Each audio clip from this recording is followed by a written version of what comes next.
Shkupi 2014, një projekt vizual i autoriteteve të komunës qendër të kryeqytetit, ka krijuar mjaft debate e përçarje, madje duket se ka thelluar bindjen për keqësimin e marrëdhënieve ndërretnike në Maqedoni.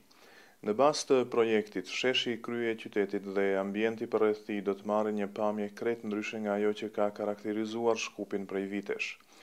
Përveç ndërtesave të stileve të vjetra, parashikohen dhe 10 monumente të shtrenjta.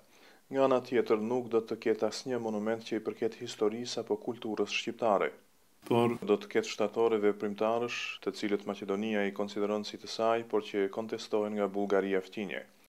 Ndërkaq monumenti i Lekës së Madh mund të tensionojë edhe më shumë raportet me Greqinë fqinje, tërheqin vërejtjen analistët.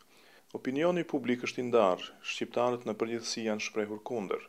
Shqiptarët shprehen të shqetësuar kryesisht për shkak të mungesës së xhamisë Burmali në projektin për sheshin e Shkupit, xhami kjo që ka ekzistuar aty deri në vitet 20 të shekullit kaluar, ndërsa nga ana tjetër aty do të ketë një kishë ortodokse slave, madje siç vlerësohet mbi themelet e shtëpisë ku ka lindur Nana Tereze. Historiani i artit dhe arkeologu Mixhait Pollozhani thotë se nga ajo që është projektuar për Shkupin e vitit 2014 nuk mund të shmanget kiçi, ndërsa shton se stilet e përfolura të barokut, neoklasicizmit dhe romantizmit vetëm se do të justifikojnë imponimin e një fryme ortodokse dhe bizantine në konceptin arkitektonik. Nuk paraqitet historia e realitetit arkitektonik të Shkupit, me mënyrën dhe me objektet të cilët përpiqen të imponojnë si një zgjidhje ideore e këtij projekti.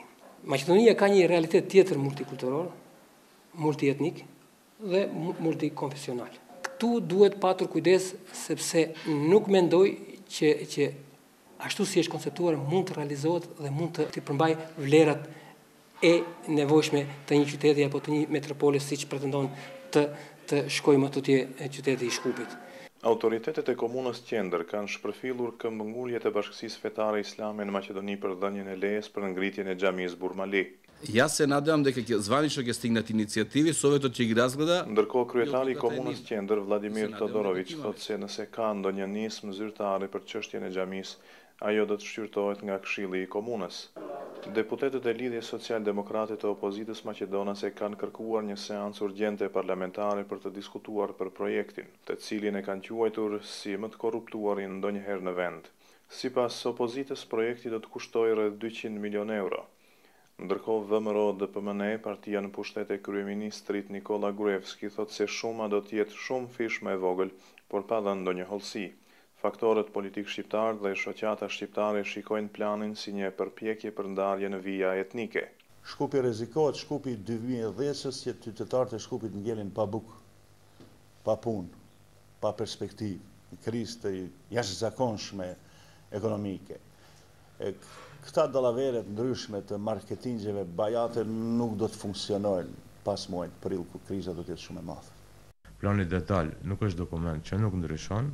Do të thonë procedura për ndryshimin e plani detaj urbanistik mund ndryshon në çdo 2-3 muaj. Projekte si ky i komunës së qendër, projekte që nuk i kontribuojnë integrimit dhe projekte që janë të frymëzuar nga pamflete politike që për bazë kanë ndarjen si zgjidhje për problemin shqiptaro-maqedonës. Sidoqoftë, projekti tashmë ka nisur të realizohet. Muzeu i organizatës revolucion